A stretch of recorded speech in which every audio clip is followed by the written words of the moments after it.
ओम नमः श्री संभवे स्वात्मानंद प्रकाश वपुषे अथ शिवसूत्र चैतन्यम् आत्मा ज्ञानं बन्धः योनिवर्गः कला शरीरम् उद्यमो भैरवः शक्तिचक्र संधाने विश्वसंहारः। ओम स्वप्रकाश आनंद स्वरूप भगवान शिव को नमन। शिव सूत्र प्रारंभ। चैतन्य आत्मा है, ज्ञान बंध है, योनि वर्ग और कला शरीर है, उद्यम ही भैरव है, शक्ति चक्र के संधान से विश्व का संहार हो जाता है।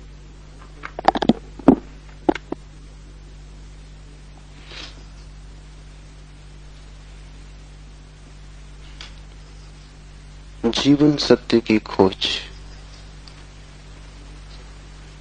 दो मार्गों से हो सकती। एक पुरुष का मार्ग है आक्रमण का, हिंसा का, छीन झपट का।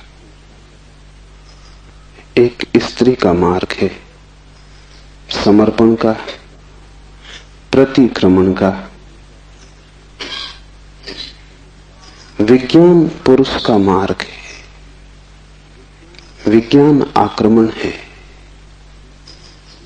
धर्म स्त्री का मार्ग है, धर्म नमन है। इसे बहुत ठीक से समझ लें। इसलिए पूरब के सभी शास्त्र परमात्मा को नमस्कार से शुरू होते। वो नमस्कार केवल औपचारिक नहीं, वो केवल एक परंपरा और रीति नहीं। वो नमस्कार इंगित है कि मार्ग समर्पण का है, और जो विनम्र हैं केवल वे ही उपलब्ध हो सकेंगे, और जो आक्रामक हैं, अहंकार से भरे हैं, जो सत्य को भी छीन झपट करके पाना चाहते, जो सत्य के भी मालिक होने की आकांक्षा रखते, जो परमात्मा के द्वार पर एक सैनिक की भांति पहुंचे हैं विजय करने, वे हार जाएंगे। वे क्षुद्र को भला छीन झपट लें, विराट उनका न हो सकेगा। वे व्यर्थ को भला लूट के घर ले आए, लेकिन जो सार्थक है वो उनकी लूट का हिस्सा न बनेगा। इसलिए विज्ञान व्यर्थ को खोज लेता है, सार्थक चूक जाता है। मिट्टी, पत्थर, पदार्थ के संबंध में जानकारी मिल जाती, लेकिन आत्मा और परमात्मा की जानकारी छूट जाती। ऐसे ही जैसे तुम राह चलती एक स्त्री पर हमला कर दो, बलात्कार हो जाएगा। स्त्री का शरीर भी तुम कब्जा कर लोगे, लेकिन उसकी आत्मा तुम्हें न मिल सकेगी, उसका प्रेम तुम न पा सकोगे। तो जो लोग आक्रमण की तरह जाते हैं परमात्मा की तरह, वे बलात्कारी। वे परमात्मा के शरीर पर भला कब्जा कर लें, इस प्रकृति पर जो दिखाई पड़ती है, जो दृश्य है, उसकी चीरफाड़ कर लें, विश्लेषण कर लें, उसके कुछ राज खोज लें, लेकिन उनकी खोज वैसी ही क्षुद्र होगी जैसे किसी पुरुष ने किसी स्त्री पर हमला किया हो और बलात्कार किया हो। स्त्री का शरीर तो उपलब्ध हो जाएगा, लेकिन उपलब्धि दो कौड़ी की है, क्योंकि उसकी आत्मा को तुम छू भी न पाओगे। और अगर उसकी आत्मा को न छुआ तो उसके भीतर जो प्रेम की संभावना थी, वो जो छिपा था बीज प्रेम का, वो कभी अंकुरित न होगा। उसकी प्रेम की वर्षा तुम्हें न मिल सकेगी। विज्ञान बलात्कार है, वो प्रकृति पर हमला है। जैसे कि प्रकृति कोई शत्रु हो, जैसे कि उसे जीतना है, पराजित करना है। इसलिए विज्ञान तोड़फोड़ में भरोसा करता है, विश्लेषण तोड़फोड़ है, काटपीट में भरोसा करता है। अगर वैज्ञानिक से पूछो कि फूल सुंदर है तो तोड़ेगा फूल को, काटेगा, जांच पड़ताल करेगा, लेकिन उसे पता नहीं तोड़ने में ही सौंदर्य खो जाता। सौंदर्य तो पूरे में था, खंड खंड में सौंदर्य ना मिलेगा। हाँ, रासायनिक तत्व मिल जाएंगे, किन चीजों से फूल बना है, किन पदार्थों से बना है, किन खनिज और द्रव्यों से बना है, वो सब मिल जाएगा। तुम बोतलों में अलग अलग फूल के खंडों को इकट्ठा करके लेबल लगा दोगे, तुम कहोगे ये केमिकल्स हैं, ये पदार्थ हैं, इनसे मिलकर फूल बना था। लेकिन तुम एक भी ऐसी बोतल न भर पाओगे जिसमें तुम कह सको ये सौंदर्य है जो फूल में भरा था। सौंदर्य तिरोहित हो जाएगा। अगर तुमने फूल पर आक्रमण किया तो फूल की आत्मा तुम्हें न मिलेगी, शरीर ही मिलेगा। विज्ञान इसलिए आत्मा में भरोसा नहीं करता। भरोसा करे भी कैसे? इतनी चेष्टा के बाद भी आत्मा की कोई झलक नहीं मिलती। झलक मिलेगी ही नहीं, इसलिए नहीं कि आत्मा नहीं है, बल्कि तुमने जो ढंग चुना है वो आत्मा को पाने का ढंग नहीं। तुम जिस द्वार से प्रवेश किए हो वो क्षुद्र को पाने का द्वार है। आक्रमण से जो बहुमूल्य है वो नहीं मिल सकता। जीवन का रहस्य तुम्हें मिल सकेगा अगर नमन के द्वार से तुम गए, अगर तुम झुके, तुमने प्रार्थना की, तो तुम प्रेम के केंद्र तक पहुंच पाओगे। परमात्मा को रिझाना करीब करीब एक स्त्री को रिझाने जैसा है। उसके पास अति प्रेमपूर्ण, अति विनम्र, प्रार्थना से भरा हृदय चाहिए। और जल्दी वहां नहीं है। तुमने जल्दी की कि तुम चूके, वहां बड़ा धैर्य चाहिए। तुम्हारी जल्दी और उसका हृदय बंद हो जाएगा, क्योंकि जल्दी भी आक्रमण की खबर है। इसलिए जो परमात्मा को खोजने चलते हैं उनके जीवन का ढंग दो शब्दों में समाया हुआ है, प्रार्थना और प्रतीक्षा। प्रार्थना से शास्त्र शुरू होते हैं और प्रतीक्षा पर पूरे होते हैं। प्रार्थना से खोज इसलिए शुरू होती। इस शास्त्र का पहला चरण है ओम स्वप्रकाश आनंद स्वरूप भगवान शिव को नमन। और अब शिव सूत्र प्रारंभ। इस नमन को बहुत गहरे उतर जाने दें, क्योंकि अगर द्वार ही चूक गया तो पीछे महल की जो मैं चर्चा करूंगा वो समझ में ना आएगी। पुरुष को थोड़ा हटाएं, आक्रामक वृत्ति को थोड़ा दूर करें। ये समझ कुछ बुद्धि से आने वाली नहीं, हृदय से आने वाली है। ये समझ कुछ तुम्हारे तर्क पर निर्भर न करेगी, ये तुम्हारे प्रेम पर निर्भर करेगी। इस शास्त्र को तुम समझ पाओगे, लेकिन वो समझ ऐसी न होगी जैसे कोई गणित को समझता है। वो समझ ऐसी होगी जैसे कोई काव्य को समझता है। कविता पर तुम झपट नहीं पड़ते, तुम कविता का धीरे धीरे स्वाद लेते हो, चुस्की लेते हो, जैसे कोई चाय को पीता है। तुम उसे गटक नहीं चाहते, वो कोई कड़वी दवा नहीं है। तुम उसका स्वाद लेते हो, चुस्की लेते हो, धीरे धीरे उसके स्वाद को लीन होने देते हो। और एक ही कविता को समझना हो तो बहुत बार पढ़ना पड़ता है। एक गणित को तुमने एक बार समझ लिया, फिर दोबारा करने की कोई जरूरत नहीं रह जाती। गणित समाप्त हो गया। कविता कभी भी समाप्त नहीं होती, क्योंकि हृदय का कोई और छोर नहीं। और तुम जितना ही प्रेम करते हो उतना ही उद्घाटित होता है। इसलिए पूर्व में हम शास्त्र का अध्ययन नहीं करते, हम शास्त्र का पाठ करते। अध्ययन शास्त्र का हो भी नहीं सकता। अध्ययन का अर्थ है एक बार समझ लिया फिर कचरे में फेंक दिया। जैसे कि बात खत्म होगी, जब समझ ही लिया तब दोबारा क्या करना है। पाठ का अर्थ होता है समझ बुद्धि की होती तो एक बार में पूरी हो जाती, इसकी तो चुस्कियां बार बार लेनी पड़ेंगी। इसे तो जाने अनजाने न मालूम कितनी बार दोहराना पड़ेगा। इसे बहुत से भाव क्षणों में, बहुत सी मनोदशाओं में, कभी सुबह जब सूरज उगता है तब, कभी रात जब सब अंधकार हो जाता है तब, कभी मन जब प्रफुल्लित होता है तब, और कभी मन जब उदासी से भरा होता है तब, विभिन्न चित्त की दशाओं में, विभिन्न मनोक्षणों में इसमें उतरना होगा। तब इसके सभी पहलू धीरे धीरे प्रकट होंगे। फिर भी तुम इसे चुकता न कर पाओगे। कोई शास्त्र कभी चुकता नहीं। जितना ही तुम पाओगे कि खोज लिया, उतना ही तुम पाओगे खोज के लिए और भी ज्यादा बाकी रह गया। जितने तुम गहरे उतरोगे पाओगे गहराई बढ़ती चली जाती है। शास्त्र को कभी पाठ ही चुका नहीं पाता। पाठ का मतलब ही यही है कि बार बार, बहुत बार। पश्चिम इस बात को समझ भी नहीं पाता।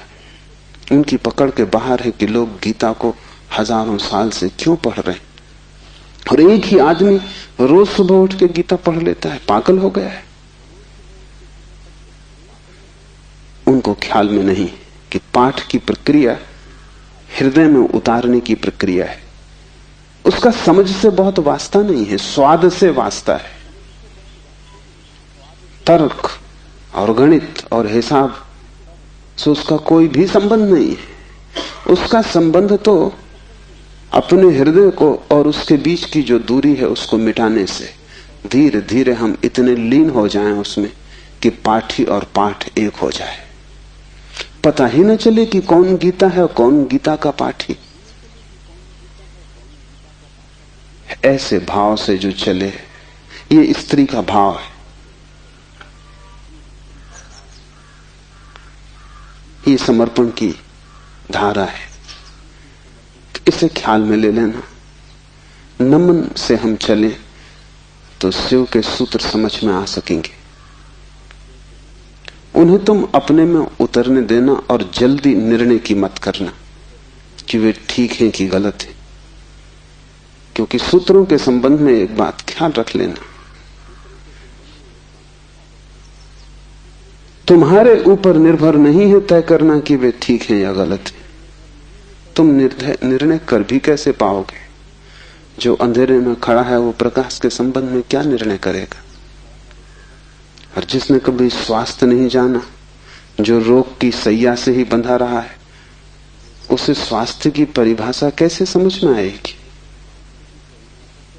जिसने कभी प्रेम की स्फुरना नहीं पहचानी और जो जीवन भर घृणा, ईर्षा और द्वेष में जिया है, वो प्रेम की कविता तो पढ़ सकता है क्योंकि शब्द उसकी समझ में आ जाएंगे, लेकिन शब्दों में जो छिपा है, अंतर गुम्फित है, वो द्वार तो उसके लिए बंद ही रहेगा। इसलिए तुम निर्णय मत करना कि क्या ठीक क्या गलत। तुम सिर्फ पीना, समझना भी नहीं कहता हूं, तुम सिर्फ पीना, तुम सिर्फ स्वाद में उतरना। और अगर वो स्वाद तुम्हारे भीतर रहस्य के लोग खोलने लगे और वो स्वाद अगर तुम्हारे भीतर नई सुगंध को जन्म दे दे और तुम पाओ कि क्षण भर को भी सही तुम्हारे दुर्गंध का व्यक्तित्व विलीन हो गया है, तुम्हारे भीतर कोई फूल खिला है और तुम सुगंधित हुए हो, क्षण भर को भी तुम पाओ कि तुम अंधकार नहीं हो, कोई दिया जल गया है, एक झलक मिली जैसे अंधेरे में बिजली कौंध गई हो, उसी से समझ आएगी। तुम्हारे समझने से नहीं, तुम्हारे अनुभव की झलक से समझ आएगी। इसलिए तुम विनम्र रहना। दूसरी बात, सूत्र का अर्थ होता है संक्षिप्त से संक्षिप्त, सारभूत, टेलीग्राफिक। वहां एक एक शब्द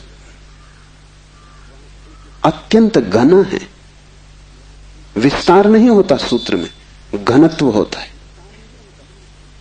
लंबा नहीं होता सूत्र, बड़ा छोटा होता है, जैसे छोटा सा बीज होता है, उसमें सारा वृक्ष समाया होता है। जैसे बीज है ऐसा सूत्र है। बीज में तुम वृक्ष को देख भी नहीं सकते। देखना भी चाहोगे तो बीज में तुम वृक्ष को पाओगे नहीं, क्योंकि उसके लिए बड़ी गहरी आंखें चाहिए जो बीज में वृक्ष को देख लें, जो वर्तमान में भविष्य को देख लें, जो आज कल को देख लें, जो दृश्य से अदृश्य को खोज लें। बड़ी पैनी आंखें चाहिए। वैसी पैनी आंखें तुम्हारे पास अभी नहीं है। अभी तो तुम्हें बीज बीज ही दिखाई पड़ेगा।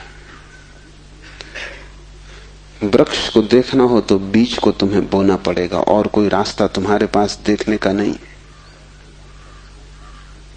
और जब बीज टूटेगा जमीन में और वृक्ष अंकुरित होगा, तभी तुम पहचान पाओगे। ये सूत्र बीज है, इन्हें तुम्हें अपने हृदय में बोना होगा। तुम अभी निर्णय मत करना, क्योंकि अभी तुमने अगर बीज पर निर्णय लिया तो तुम इसे फेंक ही दोगे, कचरा कूड़ा मालूम पड़ेगा। बीज में कंकड़ पत्थर में कोई ज्यादा फर्क नहीं है। कभी कभी तो कंकड़ पत्थर ज्यादा चमकीले, रंगीन, खूबसूरत, कीमती होते, लेकिन बीज और कीमती से कीमती कोहिनूर में भी एक फर्क है कि तुम कोहिनूर को बो दो तो उसमें से कुछ पैदा ना होगा। वो कीमती कितना ही वो मुर्दा है, उसका मूल्य ना समझ कितने ही समझते हो, लेकिन जीवन उसमें नहीं, वो लाश है। और बीज कुरूप भी दिखाई पड़ता हो, कोई उसकी कीमत भी ना हो, लेकिन उसमें जीवन छिपा है। तुम उससे बो दो, उससे विराट वृक्ष पैदा होगा। और एक बीज से करोड़ों बीज लग जाएंगे। एक छोटा सा बीज इस सारे विश्व को पैदा कर सकता है, क्योंकि एक बीज से करोड़ों बीज पैदा होते हैं, फिर करोड़ों बीज से, हर बीज से करोड़ बीज पैदा होते हैं। एक छोटे बीज में सारे विश्व का ब्रह्मांड समा सकता है। सूत्र बीज है, उसके साथ जल्दी नहीं की जा सकती। उसको बोओगे हृदय में और अंकुरित होगा, फूल लगेंगे, तभी तुम जान पाओगे, तभी निर्णय लिया जा सकता है। तीसरी बात, इसके पहले कि हम शुरू करें,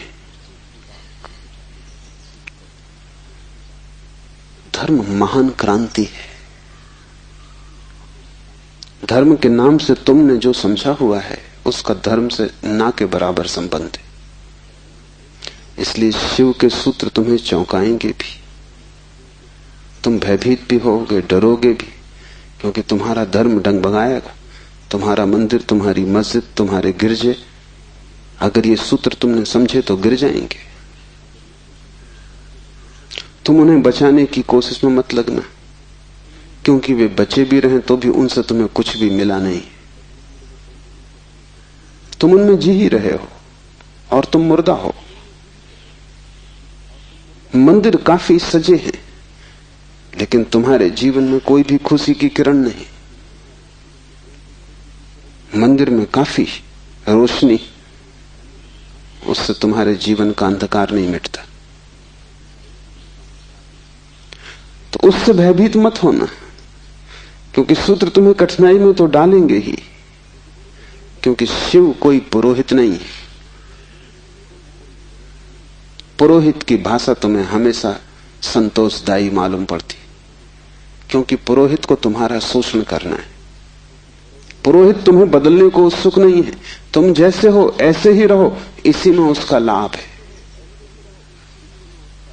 तुम जैसे हो रुग्ण बीमार, ऐसे ही रहो, इसी में उसका व्यवसाय है।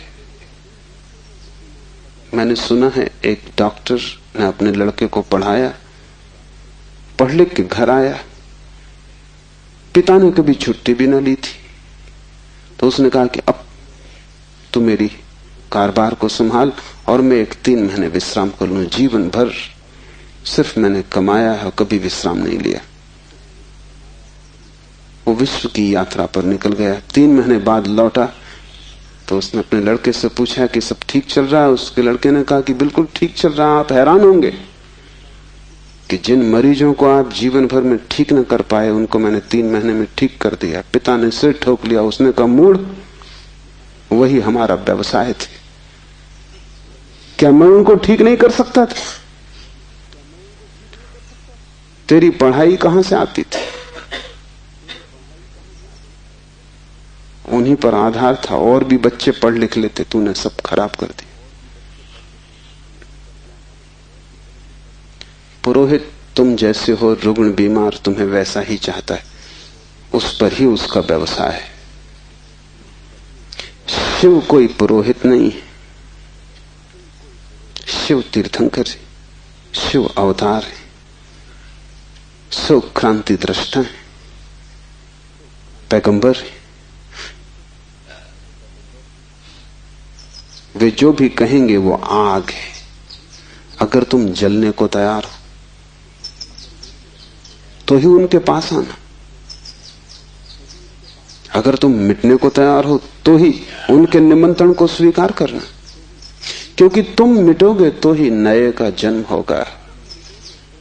तुम्हारी राख पर ही नए जीवन की शुरुआत है। इन बातों को ख्याल में रख के एक एक सूत्र को समझने की कोशिश करें। पहला सूत्र है चैतन्य आत्मा। चैतन्य आत्मा है।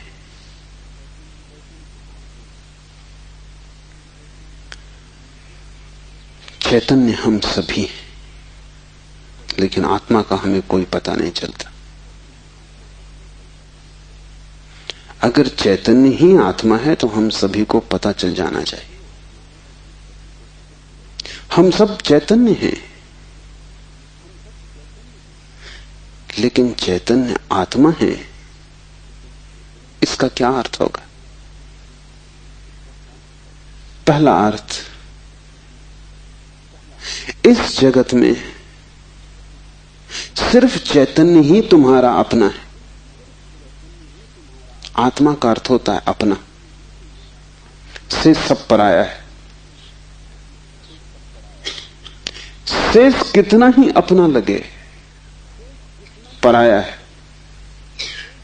मित्र हो, परिजन हो, परिवार के लोग हो, धन हो, यश पद प्रतिष्ठा हो, बड़ा साम्राज्य हो, वह सब जिसे तुम कहते हो मेरा, वहां धोखा है, क्योंकि वो सभी मृत्यु तुमसे छीन लेगी। मृत्यु कसौटी है, कौन अपना है कौन पराया है। मृत्यु जिससे तुम्हें अलग कर दे वो पराया था, और मृत्यु तुम्हें जिससे अलग न कर पाए वो अपना था। आत्मा का अर्थ है जो अपना है। लेकिन जैसे ही हम सोचते हैं अपना, वैसा ही दूसरा प्रवेश कर जाता है। अपने का मतलब ही होता है कोई दूसरा जो अपना है। तुम्हें यह ख्याल ही नहीं आता कि तुम्हारे अतिरिक्त तुम्हारा अपना कोई भी नहीं, हो भी नहीं सकता है। और जितनी देर तुम भटके रहोगे इस धारा में कि कोई दूसरा अपना है, उतने दिन व्यर्थ गए, उतना जीवन अकारण बीता। उतना समय तुमने सपने देखे, उतने समय में तुम जाग सकते थे, मोक्ष तुम्हारा होता। तुमने कचरा इकट्ठा किया।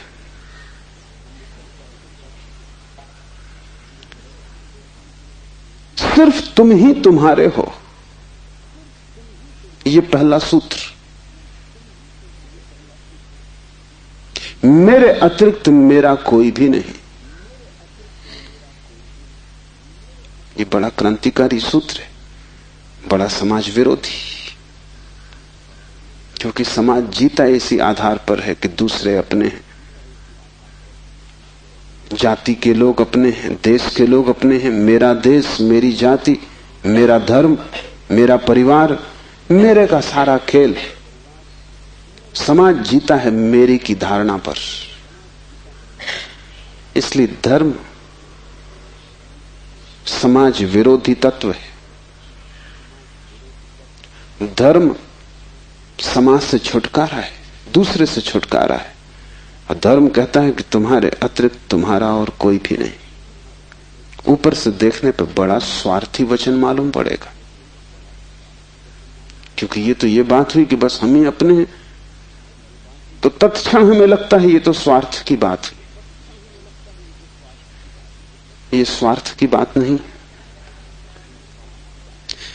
अगर ये तुम्हें ख्याल में आ जाए तो ही तुम्हारे जीवन में परार्थ और परमार्थ पैदा होगा, क्योंकि जो अभी आत्मा के भाव से ही नहीं भरा है उसके जीवन में कोई परार्थ और कोई परमार्थ नहीं हो सकता।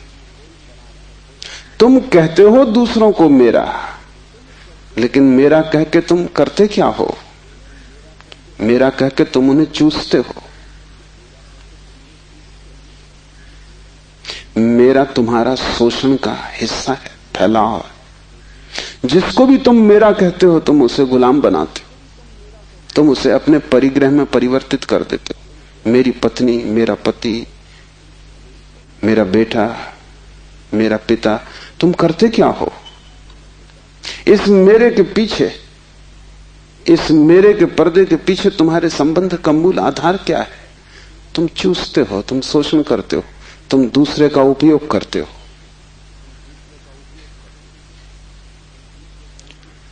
इस दूसरे के उपयोग को तुम सोचते हो परार्थ, तो तुम भ्रांति में हो। एक सम्राट बूढ़ा हुआ, उसके 3 बेटे थे और वो बड़ी चिंता में था किसको राज्य दे। तीनों ही योग्य और कुशल थे, तीनों ही समान गुण धर्मा थे, इसलिए बड़ी कठिनाई हुई। उसने एक दिन तीनों बेटों को बुलाया और कहा कि पिछले पूरे वर्ष में तुमने जो भी कृत्य महानतम किया हो, एक कृत्य जो पूरे वर्ष में महानतम हो, वो तुम मुझे कहो। बड़े बेटे ने कहा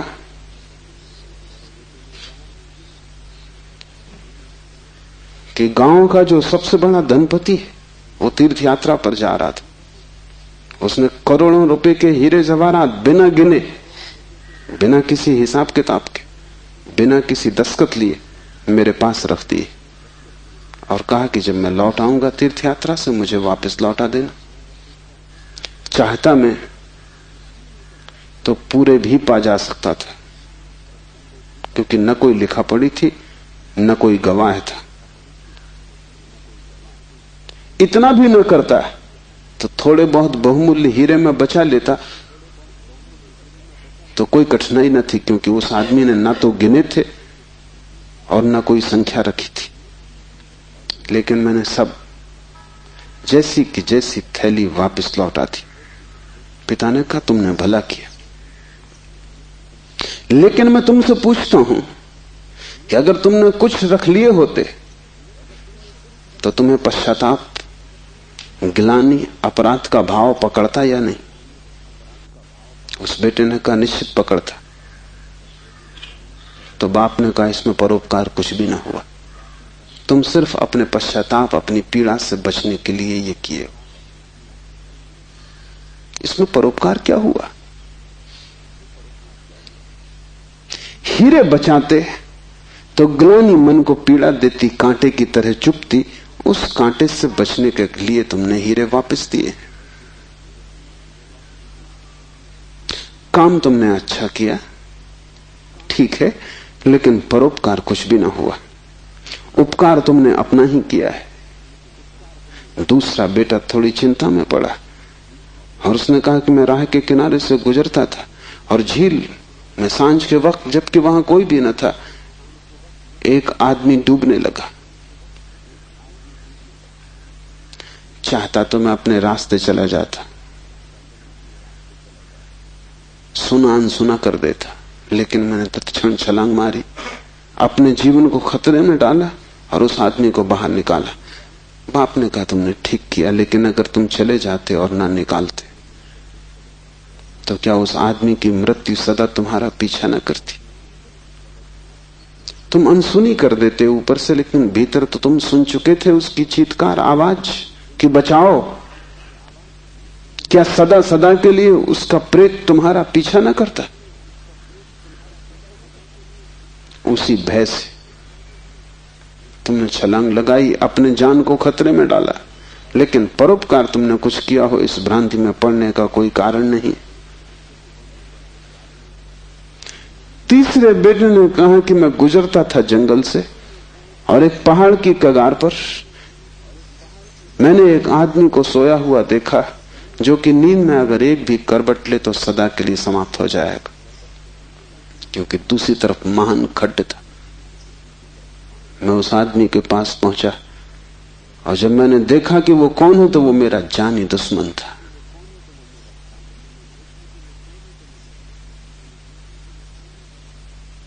मैं चुपचाप अपने रास्ते पे जा सकता था।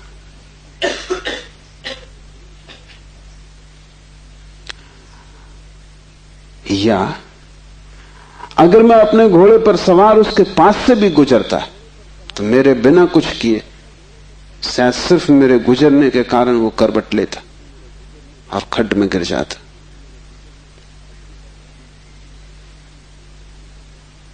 लेकिन मैं आहिस्ते से जमीन पर सरकता हुआ उसके पास पहुंचा कि कहीं मेरी आहट में वो गिर न जाए। और ये भी मैं जानता था कि वो आदमी बुरा है, मेरे बचाने में भी वो मुझे गालियां ही देगा। उसे मैंने हिलाया, आहिस्ते से जगाया, और वो आदमी गांव में मेरे खिलाफ बोलता फिर रहा है, क्योंकि वो आदमी कहता है मैं मरने ही वहां गया था। इस आदमी ने वहां भी मेरा पीछा किया। इस जीने तो देता ही नहीं, इसने मरने भी न दिया।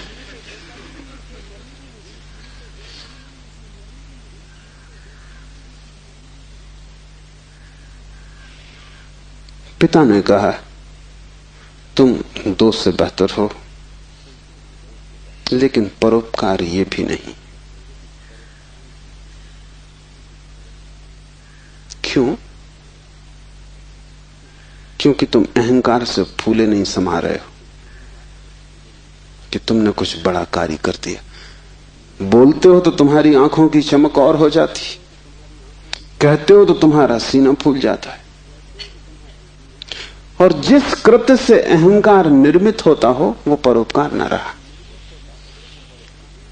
बड़े सूक्ष्म मार्ग से तुमने अपने अहंकार को उससे भर लिया।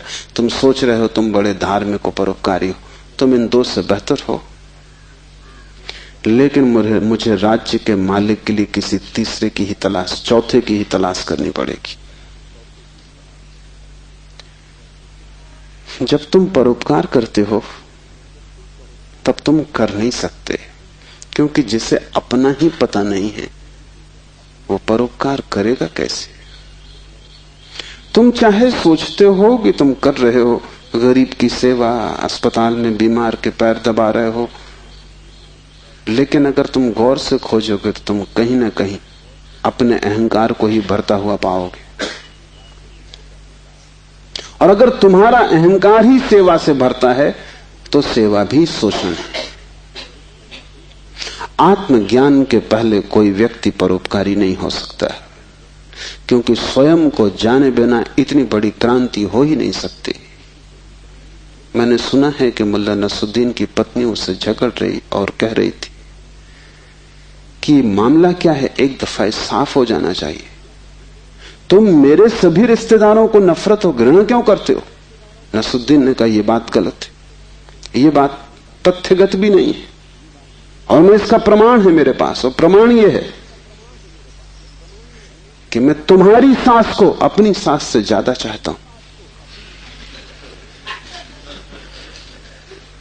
अहंकार ऐसे रास्ते खोजता, ऊपर से दिखता है कि तुम परोपकार कर रहे हो, लेकिन भीतर तुम ही खड़े होते हो।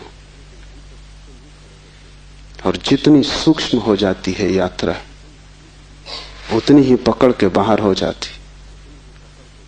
दूसरे तो पकड़ ही नहीं पाते, तुम भी नहीं पकड़ पाते हो। दूसरे तो धोखे में पड़ते ही हैं, तुम भी अपने दिए धोखे में घूम जाते हो, भटक जाते हो। हम सभी ने अपनी अपनी भूल भुलैया बना ली।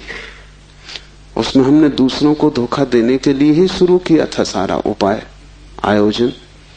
ये हमने कभी सोचा न था कि अपनी बनाई भूल भुलैया में हम खुद ही खो जाएंगे, लेकिन हम खो गए।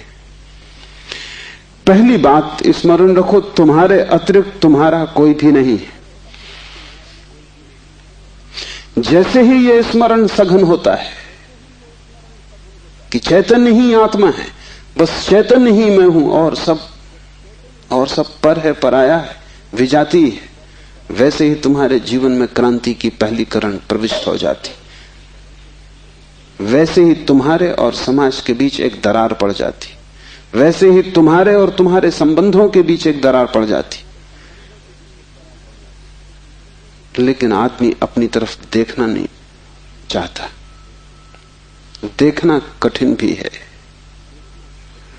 क्योंकि देखने के पहले जिस प्रक्रिया से गुजरना पड़ता है वो बहुत संघातक है। एक मारवाड़ी व्यापारी एक फिल्म अभिनेत्री के प्रेम में पड़ गया। वैसे बात अनहोनी थी, मारवाड़ी और व्यापारी प्रेम से सदा दूर ही रहता है, लेकिन अनहोनी भी घटती है। प्रेम में तो पड़ गया, लेकिन व्यापारी का संदेह भरा चित्त, तो उसने एक जासूस नियुक्त कर दिया अभिनेत्री के पीछे कि तू पता लगा, इसका चरित्र तो ठीक है ना, इसके पहले कि मैं प्रस्ताव करूं विवाह का, सब बात पक्की कागज पर साफ हो जानी चाहिए। जासूस ने बड़ी खोजबीन की। 7 दिन बाद उसने रिपोर्ट भी भेज दी। रिपोर्ट आई कि इस स्त्री का चरित्र एकदम निर्दोष, निष्कलुष है। ऐसी कोई बात कभी इसके संबंध में नहीं सुनी गई, नहीं जानी गई जिससे संदेह पैदा हो। सिर्फ एक बात को छोड़कर पिछले कुछ दिनों से एक संदिग्ध मारवाड़ी के साथ ये देखी जाती। वो संदिग्ध मारवाड़ी वो स्वयं थे। आंख दूसरे को देखती है, हाथ दूसरे को छूते हैं, मन दूसरे की सोचता है, और तुम सदा अंधेरे में खड़े रह जाते हो। तुम्हारी हालत वही है जो दिया तले अंधेरे की होती। उस दिए की रोशनी सब पे पड़ती, सिर्फ तुम्हें छोड़ देती। इसलिए तुम भटकते हो उस रोशनी में, सब तरफ, सब दिशाओं में यात्रा करते हो, और एक अपरिचित रह जाता है, और वही तुम हो। यह पहला सूत्र है, चैतन्य आत्मा। इस सूत्र को गहरे बीज की तरह अपने हृदय में उतर जाने दो। व्यर्थ है सारे जगत की यात्रा अगर तुम अपने से अपरिचित रह गए। अगर स्वयं को न जान पाए और सब भी जान लिया, तो वो सारा ज्ञान भी इकट्ठे जोड़ में अज्ञान सिद्ध होगा। अगर अपने को न देख पाए और सारा जगत देख डाला, चांद तारे छान डाले, तो भी तुम अंधे ही रहोगे, क्योंकि आंख तो उसी को मिलती है जो स्वयं को देख लेता है। ज्ञान तो उसी को मिलता है जो स्वयं से परिचित हो जाता है, जो चैतन्य के स्वप्रकाश में नहा लेता है, वही पवित्र है। और कोई तीर्थ नहीं है, चैतन्य तीर्थ है। और चैतन्य तुम्हारा स्वभाव है, उससे तुम क्षण भर को भी पार नहीं गए हो, लेकिन दिया तले अंधेरा है। तुम उससे दूर जा भी नहीं सकते, चाहो तो भी, लेकिन भ्रम पैदा हो सकता है कि तुम बहुत दूर चले गए हो। तुम सपना देख सकते हो संसार में, लेकिन सपना सत्य नहीं हो सकता। सत्य तो सिर्फ एक बात है, वो है तुम्हारा चैतन्य स्वभाव। चैतन्य आत्मा है, तो पहली तो बात कि मेरा सिवाय चैतन्य के और कोई भी नहीं। ये भाव तुम में सघन हो जाए तो सन्यास का जन्म हुआ, क्योंकि मेरे अतिरिक्त भी मेरा कोई हो सकता है, यही भाव संसार है। इसलिए पहले सूत्र में बड़ी क्रांति है। पहली चिंगारी शिव फेंकते हैं तुम्हारी तरफ, और वो ये है कि तुम जान लो कि तुम ही बस तुम्हारे हो, बाकी कोई तुम्हारा नहीं। इससे बड़ा विषाद मन को पकड़ेगा, क्योंकि तुमने दूसरों के साथ बड़े संबंध बना रखे, बड़े सपने संजो रखे हैं, दूसरों के साथ तुम्हारी बड़ी आशाएं जुड़ी हैं। मां देख रही है कि बेटा बड़ा होगा, बड़ी आशाएं जुड़ी हैं। बाप देख रहा है कि बेटा बड़ा होगा, बड़ी आशाएं जुड़ी हैं। और इन सारी आशाओं में तुम अपने को खो रहे हो। यही तुम्हारे पिता भी इन्हीं आशाओं को कर करके समाप्त हुए तुम्हारे लिए। तुमसे क्या उन्हें मिला? यही आशाएं कर करके तुम समाप्त हो जाओगे। तुम्हारे बेटे से तुम्हें कुछ मिलेगा ना, और तुम्हारा बेटा भी यही मूर्खता जारी रखेगा। वो अपने बेटों से आशाएं करेगा। नहीं, अपनी तरफ देखो, न तो पीछे न आगे। कोई भी तुम्हारा नहीं है। कोई बेटा तुम्हें नहीं भर सकेगा। कोई संबंध तुम्हारी आत्मा नहीं बन सकता। तुम्हारे अतिरिक्त तुम्हारा कोई मित्र नहीं है। लेकिन तब बड़ा डर लगता है, क्योंकि लगता है कि तुम अकेले हो गए। और आदमी इतना भयभीत है कि गली से गुजरता है अकेले में तो भी जोर से गीत गाने लगता है। अपनी ही आवाज सुन के लगता है कि अकेला नहीं। तुम अपनी ही आवाज सुन रहे हो। बाप जब बेटे में अपने सपने रचा रहा है तो बेटे की कोई सहमति नहीं है। ये बाप खुद ही अकेले में सीटी बजा रहा है। इसलिए दुखी होगा कल, क्योंकि इसने जिंदगी भर सपने रचाए और ये सोचता है कि बेटा भी यही सपने देख रहा है। ये गलती में, बेटा अपने सपने देखेगा। तुम अपने सपने देख रहे हो, तुम्हारे बाप ने अपने सपने देखे थे। ये कहीं मिलते नहीं। हर बाप दुखी मरता है। क्या कारण होगा? क्योंकि जो जो सपने वो बांधता है वो सभी सपने बिखर जाते हैं। हर आदमी अपने सपने देखने को यहां है, तुम्हारे सपने देखने को नहीं। और तुम्हें अगर चाहिए कि एक आत्म स्थिति उपलब्ध हो जाए, एक तृप्ति मिले, तो तुम सपने किसी और के साथ मत बांधना, अन्यथा तुम भटकोगे। संसार का इतना ही अर्थ है कि तुमने अपने सपनों की नाव दूसरों के साथ बांध रखी। संन्यास का अर्थ है कि तुम जाग गए और तुमने एक बात स्वीकार कर ली, कितनी ही कष्टकर हो, कितनी ही दुखपूर्ण मालूम पड़े प्रथम, और कितना ही संघातक पीड़ा अनुभव हो, कि तुम अकेले हो। सब संग साथ झूठा है। इसका यह अर्थ नहीं कि तुम भाग जाओ हिमालय,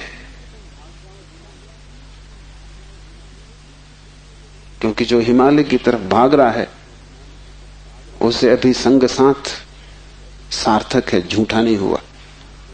क्योंकि जो चीज झूठ हो गई उससे भागने में भी कोई सार्थकता नहीं। कोई भी सुबह जाग के भागता तो नहीं कि सपना झूठा है, भागूं इस घर से। सपना झूठा हो गया, बात खत्म हो गई, उसमें भागना क्या है। लेकिन एक आदमी है जो भाग रहा है पत्नी से, बच्चों से। इसका भागना बताता है, इसने सुन लिया होगा कि सपना झूठा है, लेकिन अभी इसे खुद पता नहीं चला। कल तक ये पत्नी की तरफ भागता था, पत्नी की तरफ पीठ करके भागता है, लेकिन दोनों ही अर्थों में पत्नी सार्थक थी।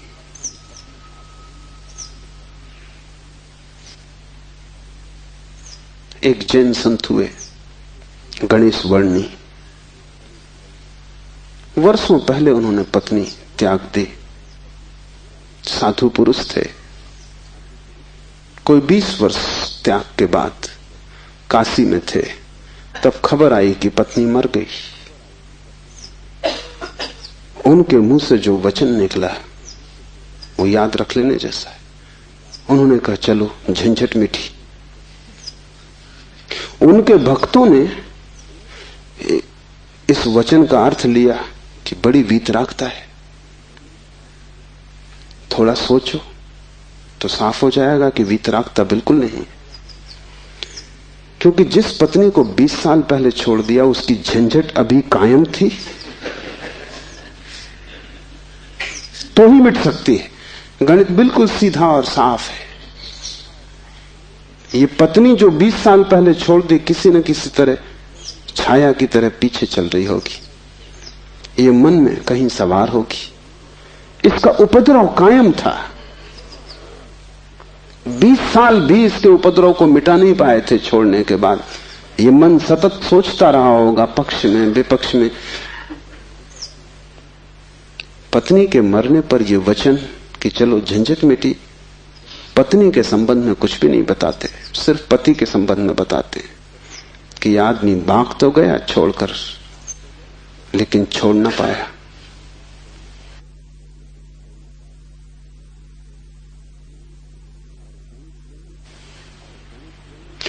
और गणेश वर्णी साधु पुरुष थे, इसलिए थोड़ा सोच लेना, साधु पुरुष भी बड़ी भ्रांति में रह सकते। उनके चरित्र में, आचरण में कोई भूल चूक न थी। वे मर्यादा के पुरुष थे, ठीक ठीक नियम से चलते थे। वहां कोई जरा भी दरार नहीं पा सकता, जरा त्रुटि नहीं पा सकता। सब आचरण ठीक था, साधुता पूरी थी। फिर भी भीतर कोई बात चूक गई, हिमालय पहुंच गए, झंझट सांस चली गई।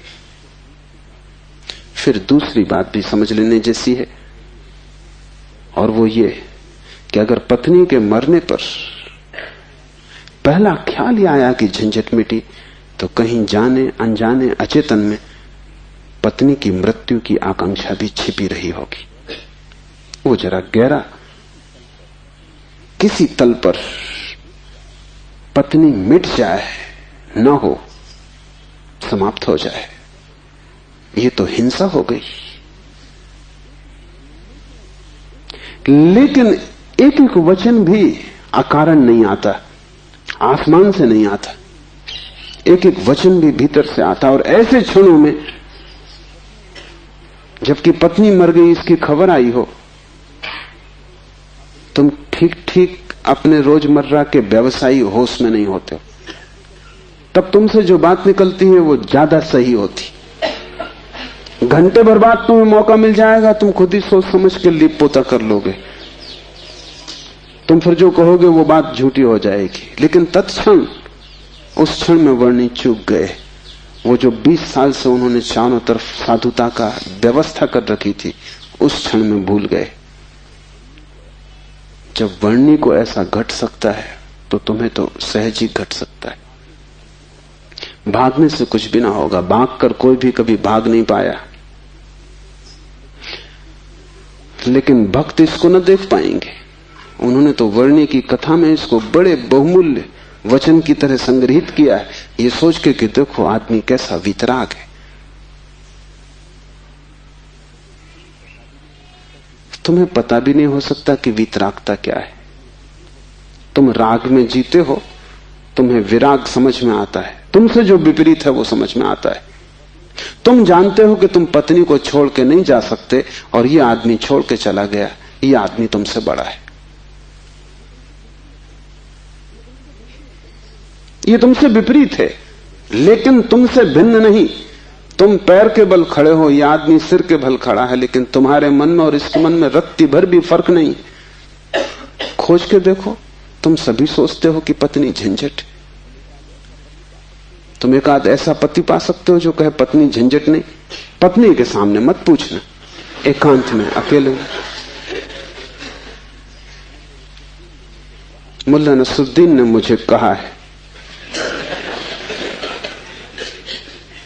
कि मैं भी कभी सुखी था, लेकिन ये मुझे पता ही तब चला जब मैंने विवाह कर लिया, और तब फिर बहुत देर हो चुकी थी। मैं भी कभी सुखी था, ये पता मुझे तब चला जब मैंने विवाह कर लिया, लेकिन तब तक तो बहुत देर हो चुकी थी, सुख हाथ से जा चुका था। पति को गहराई में पूछो तो ऐसा पति खोजना कठिन है जिसने कई बार पत्नी की हत्या करने का विचार न किया हो। सपने न देखे हो कि मार डाला पत्नी को, सुबह उठ के वो भी कहेगा कैसा बेहुदा सपना। लेकिन अचेतन आकांक्षा है। जिससे झंझट पैदा होती है उसे मिटा देने का मन सीधा तर्क है, लेकिन झंझट दूसरे से कभी पैदा होती ही नहीं। पत्नी में अगर कोई उपद्रव होता तो कौन तुम्हें रोकता था? तुम सब भाग गए होते हिमालय। उपद्रव पत्नी में नहीं है, क्योंकि तुम हिमालय जाके फिर पत्नी खोज लोगे। उपद्रव तुम्हारे भीतर है। तुम अकेले नहीं रह सकते, तुम्हें कोई दूसरा चाहिए। अकेले में तुम डरते हो, कोई दूसरा, तब तुम निश्चिंत मालूम पड़ते हो। क्यों? दूसरे की मौजूदगी से आश्वासन मिलता है। दुख में सुख में कोई साथी है, जीवन में मृत्यु में कोई साथी है। लेकिन अकेलापन स्वभाव है। और जिस व्यक्ति ने यह अनुभव कर लिया कि आत्मा ही बस मेरी है, उसने अपने अकेलेपन को अनुभव कर लिया। भागने की कोई भी जरूरत नहीं तो झंझट पीछे चली जाएगी। तुम जहां हो वहीं रहना। रत्ती भर भी बाहर कोई फर्क करने की आवश्यकता नहीं है, लेकिन भीतर तुम अकेले हो जाना। भीतर तुम कैवल्य को अनुभव करना कि मैं अकेला हूं, कोई संगी साथी नहीं।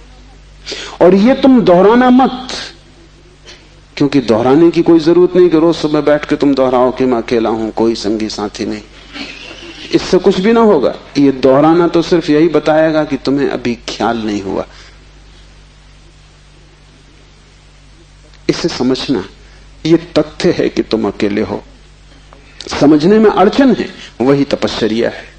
तप का अर्थ नहीं है कि तुम धूप में खड़े हो जाओ। आदमी को छोड़ के सभी पशु पक्षी धूप में खड़े, उनमें से कोई भी मोक्ष नहीं चला जा रहा है। और तप का अर्थ ये नहीं है कि तुम भूखे खड़े हो जाओ, अनशन कर लो, उपवास कर दो, क्योंकि आधी दुनिया वैसे ही भूखी मर रही है। कोई उपवास करके मोक्ष नहीं पहुंच जाता है। शरीर को गला दो, जला दो, उससे कुछ हल नहीं है। वो सिर्फ आत्महिंसा है और महानतम पाप है। और सिर्फ मूढ़ उस पाप में उतरते हैं। जिन्हें थोड़ा भी बोध है वो ऐसी नासमझियां ना करेंगे। दूसरे को भूखा मारना अगर गलत है तो खुद को भूखा मारना सही कैसे हो सकता है? दूसरे को सताना अगर हिंसा है तो खुद को सताना अहिंसा कैसे हो सकती है? सताने में हिंसा है, किसको तुम सताते हो इससे क्या फर्क पड़ता है? जो हिम्मतवर है वो दूसरे को सताते हैं, जो कमजोर है वो खुद को सताते हैं। क्योंकि दूसरे को सताने में एक खतरा है, दूसरा बदला लेगा। खुद को सताने में वो खतरा भी नहीं है, कौन बदला लेगा? कमजोर अपने को सताते हैं। तुमने कभी ख्याल किया, अगर पुरुष नाराज हो जाए तो वो पत्नी को पीटता, अगर पत्नी नाराज हो वो खुद को पीटती। ये जो पत्नी है ये साधुओं का प्रतीक है। कमजोर अपने को पीट लेता, क्या करे? ताकतवर दूसरे को पीटता है, क्योंकि उसमें खतरा तो है ही कि दूसरा क्या करेगा कौन जाने। कमजोर आत्महिंसक हो जाता है और ताकतवर परहिंसक होता है। और धार्मिक वो है जो अहिंसक, न वो दूसरे को सताता है न खुद को सताता है। सताने की बात ही व्यर्थ है। तपश्चर्या का अर्थ है कि तुमने ये सत्य स्वीकार कर लिया कि तुम अकेले हो, कोई उपाय नहीं है संगी साथी का। तुम कितना ही चाहो, कितनी ही आंखें बंद करो, सपने देखो, तुम अकेले ही रहोगे। जन्मों जन्मों से तुमने घर बसाए, परिवार बसाए, मिटाए, लेकिन तुम अकेले ही रहे हो। तुम्हारे अकेलेपन में रत्ती भर फर्क नहीं पड़ता। जिसने ये जान लिया, स्वीकार कर लिया कि मैं अकेला हूं, उसके लिए इंगित है इस सूत्र में चैतन्य आत्मा है, वही तुम्हारा और कोई तुम्हारा नहीं। और दूसरी बात इस सूत्र में है, वो है चैतन्य। आत्मा कोई सिद्धांत नहीं है कि तुम शास्त्र में पढ़ो और मान लो। आत्मा कोई जैसे गुरुत्वाकर्षण का सिद्धांत है, ऐसा कोई सिद्धांत नहीं है। आत्मा एक अनुभव है, सिद्धांत नहीं। और अनुभव है चैतन्य की तीव्रता का।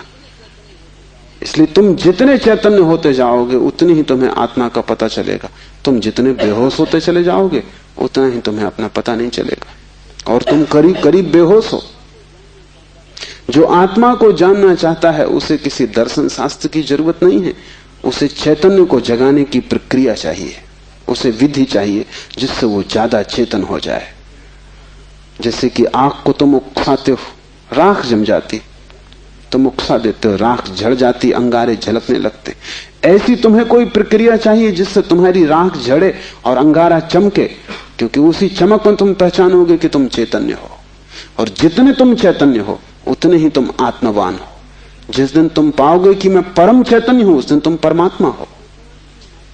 तुम्हारी चेतना की मात्रा ही तुम्हारी आत्मा की मात्रा होगी। लेकिन अभी तुम करीब करीब बेहोश हो, अभी करीब करीब तुम जैसे शराब पिए हो, अभी तुम चल रहे हो, उठ रहे हो, काम कर रहे हो, लेकिन जैसे नींद में। होश तुम्हें नहीं है। कभी तुमने ख्याल किया, किताब पढ़ते वक्त तुम पूरा पेज पढ़ जाते हो, तब तुम्हें ख्याल आता है, अरे मैं पूरा पेज पढ़ भी गया और एक शब्द याद नहीं। तुमने कैसे पढ़ा होगा पूरा पेज? तुम पढ़ सकते हो सोए सोए, मन कहीं और रहा होगा, तुम पढ़ गए, तब तुम्हें होश पता चला कि ये तो पूरा पेज व्यर्थ गया। तुम कई बार रास्ते से चलते हो, तुम पूरा रास्ता चल जाते हो, तब तुम्हें ख्याल आता है कि तुम चल रहे हो। तुम काम करते हो और तुम्हें पता नहीं चलता कि तुम कर रहे हो। तुम बेहोशी में जी रहे हो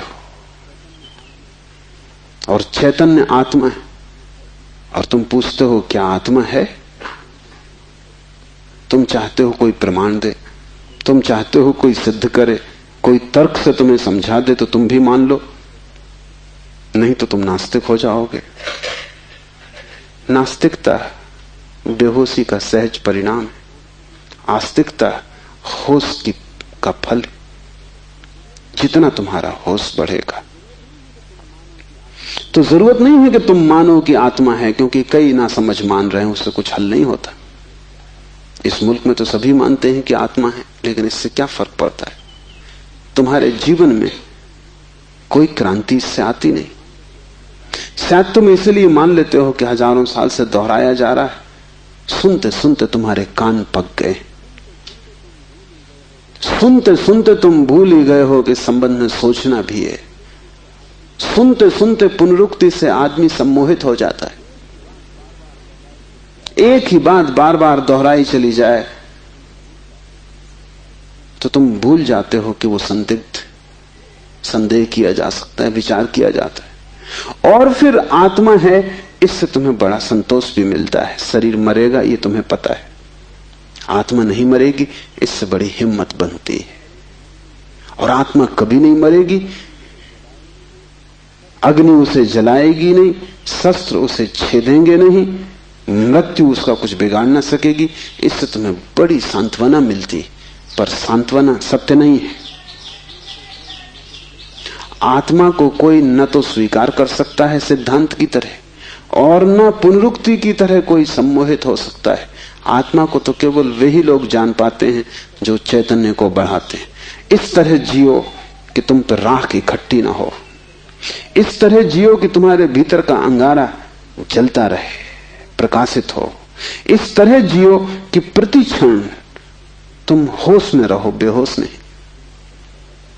मुल्ला नसरुद्दीन को बच्चा पैदा हुआ, पहला ही लड़का था। नसरुद्दीन बड़ा खुश हुआ, अपने खास मित्र को बुलाया, खुशी मनाने दोनों शराब घर में गए। क्योंकि तुम एक ही खुशी जानते हो, बेहोशी। ये बड़े मजे की बात है। शिव, बुद्ध, महावीर, वे सब चिल्ला चिल्ला के कहते हैं कि दुनिया में एक ही आनंद है, वो है होश। और तुम एक ही सुख जानते हो, वो है बेहोशी। या तो तुम ठीक हो या वो ठीक है, दोनों तो ठीक नहीं हो सकते। मुल्ला नसरुद्दीन सीधा शराब घर गया, बजाय अस्पताल जाने के पहले बेटे को देखता। उसने कहा कि पहले जरा आनंद कर लें, कितने दिनों का सपना पूरा हुआ। डट के दोनों पी गए। जब दोनों पी के पहुंचे अस्पताल और कांच की खिड़की में से बेटे को देखा तो मुल्ला रोने लगा। उसने अपने मित्र से कहा, पहली तो बात मेरे जैसा मालूम नहीं होता। अपना उन्हें पता नहीं है अभी, अभी खुद की शक्ल भी वो पहचान ना सकेंगे। लेकिन मेरा जैसा नहीं मालूम होता। और दूसरी बात, बड़ा छोटा दिखाई पड़ता है।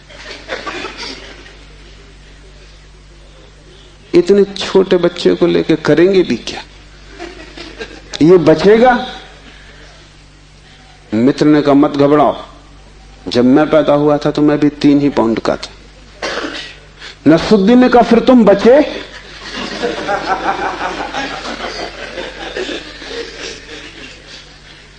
मित्र सोचने लगा, क्योंकि वो भी बेहोशी में था।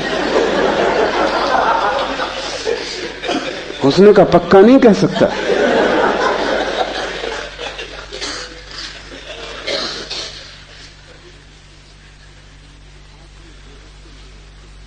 आदमी बेहोशी में है, उसके जीवन का सारा परिप्रेक्ष्य, उसकी सारी दृष्टि उसकी बेहोशी से भर जाती, सब धुआं धुआं हो जाता है। तुम कुछ भी ठीक से नहीं देख पाते, और तुम एक ही सुख जानते हो कि जब तुम अपने को भूल जाते हो, चाहे सिनेमा हो, चाहे संगीत हो, चाहे सेक्स हो, जहां भी तुम अपने को भूल जाते हो वहीं तुम कहते हो बड़ा सुख आया। भूलने को तुम सुख कहते हो, विस्मरण को? कारण है, क्योंकि जब भी तुम होश से भरते हो तुम सिवाय दुख के अपने जीवन में कुछ भी नहीं पाते। इसलिए जब भी तुम देखते हो जीवन को, जरा ही सजग हो के तुम पाते हो दुख दुख, कुरूपता चारों तरफ।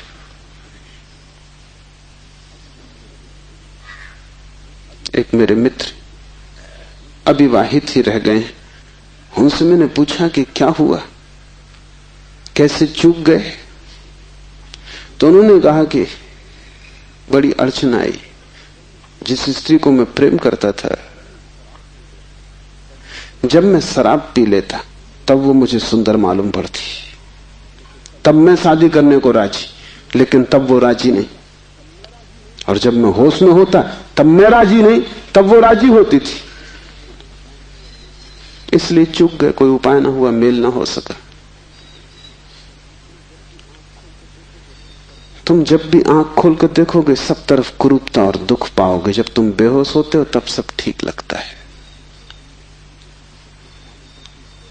इसलिए तुम्हें तकलीफ मालूम पड़ती, चैतन्य आत्मा असंभव। इसलिए दुख से गुजरना होगा। उसको ही तपश्चर्या कहा है।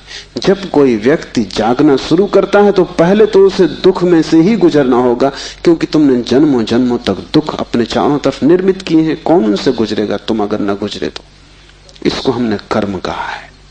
कर्म का कुल इतना ही अर्थ है कि जन्मों जन्मों तक हमने चारों तरफ दुख निर्मित किए, जाने अनजाने हमने दुख की फसल बोई है, काटेगा कौन?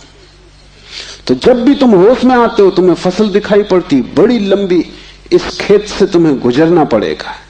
डर के मारे तुम वहीं बैठ जाते हो, फिर आंख बंद करके शराब पी लेते हो कि ये तो बहुत झंझट का काम है। लेकिन जितनी तुम शराब पीते हो उतनी ये फसल बढ़ती जाती। हर जन्म तुम्हारे कर्म की श्रृंखला में कुछ और जोड़ जाता है, घटाता नहीं। तुम और भी गर्त में उतर जाते हो, नरक और करीब आ जाता है। होश से भरोगे तो पहला तो घटना ये घटने ही वाली है कि तुम्हारे जीवन में चारों तरफ दुख दिखाई पड़ेगा, नरक, क्योंकि तुमने वो निर्मित किया है। और अगर तुमने हिम्मत रखी, साहस रखा और तुम उस दुख से गुजर गए, तो जिस दुख से तुम सचेतन रूप से गुजर जाओगे वो फसल कट गई। उन दुखों से तुम्हें न गुजरना पड़ेगा फिर। और अगर एक बार तुम सारी दुख की श्रृंखला से गुजर जाओ, कर्म की श्रृंखला से, क्योंकि वो तुम्हारी आत्मा के चारों तरफ बंधी हुई जंजीरें, अगर तुम उन सब से गुजर जाओ और होश न खो और हिम्मत जारी रखो कि कोई फिक्र नहीं, जितना दुख मैंने पैदा किया है मैं गुजरूंगा, मैं अंत तक जाऊंगा। मैं उस प्रथम घड़ी तक जाना चाहता हूं जब मैं निर्दोष था और दुख की यात्रा शुरू ना हुई थी, जब मेरी आत्मा परम पवित्र थी और मैंने कुछ भी संग्रह न किया था दुख का। मैं उस समय तक प्रवेश करूंगा ही, चाहे कुछ भी परिणाम हो, कितना ही दुख, कितनी ही पीड़ा। अगर तुमने इतना साहस रखा तो आज नहीं कल दुख से पार होकर तुम उस जगह पहुंच जाओगे जहां शिव का सूत्र तुम्हें समझ में आएगा, चैतन्य आत्मा है। और एक बार तुम अपने भीतर के चैतन्य में प्रतिष्ठित हो जाओ, फिर तुमसे कोई दुख पैदा नहीं होता, क्योंकि बेहोश आदमी अपने चारों तरफ दुख पैदा करता है। तुमने देखा है शराबी को चलते हुए रास्ते पर वो कैसा डगमगाता है? ऐसी तुम्हारी जिंदगी है। कहीं पैर रखते हो कहीं पड़ता है, कहीं जाना चाहते हो कहीं पहुंच जाते हो, कुछ करना चाहा था कुछ और ही हो जाता है, कुछ कहने निकले थे कुछ और ही कह के घर लौट आते हो। इसे तुम रोज देख रहे हो, फिर भी तुम समझ नहीं पाते कि क्यों हो रहा है। तुम गए थे किसी से क्षमा मांगने और झगड़ा करके वापस आ गए। होश में हो तुम बात प्रेम की कर रहे थे, दुश्मनी हो गई।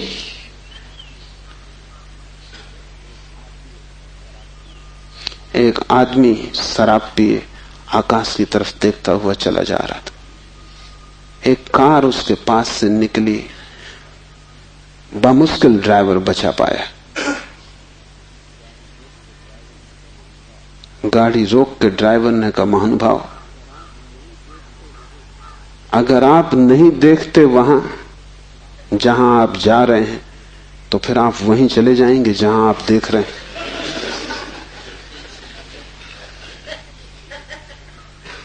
और हमें कुछ पता भी नहीं कि हम कहां जा रहे हैं, क्यों जा रहे हैं, कहां देख रहे हैं, क्यों देख रहे हैं, चले जा रहे हैं। क्योंकि एक बेचैनी है भीतर जो बैठने भी नहीं देती, एक शक्ति है भीतर जो चलाए चली जाती है। फिर हम जो भी करते वो सबके उल्टे परिणाम आते हैं। लोग मेरे पास आते हैं, वो कहते हैं हमने बदी तो कभी की नहीं, नेकी की और फल बदी मिल रहा है। ऐसा हो नहीं सकता कि तुम नेकी करो फल में बदी मिले। ऐसा हो नहीं सकता कि तुम आम के बीज बो और नीम के फल लगे। ऐसा हो नहीं सकता। इतना ही हो सकता है कि तुम ऐसे बेहोशी में बोए होगे, बोए तुमने नीम के ही फल, तुम होश में न थे, क्योंकि वृक्ष थोड़ी झूठ बोलेगा। तुम ही कहीं बोते वक्त भूल में पड़े होगे। तुम जब नेकी भी करते हो तब भी तुम्हारा नेकी करने का मन नहीं होता। तुम सच भी बोलते हो तो तुम दूसरे को चोट पहुंचाने के लिए सच बोलते हो। तुम सच बोलते हो दूसरे के अपमान के लिए। तुम सच बोलते हो जैसे तुम सच का उपयोग एक घातक हथियार की तरह कर रहे हो। तुम्हारे सत्व कड़वे होते। सत्य के कड़वे होने की कोई भी जरूरत नहीं, लेकिन मजा तुम्हें कड़वेपन में है, सत्य में तुम्हें मजा भी नहीं है। तुम्हारा झूठ सदा मीठा होता है, तुम्हारा सत्य सदा कड़वा होता है। बात क्या है? क्या कड़वापन सत्य का स्वभाव है? क्या मिठास झूठ का हिस्सा है? नहीं।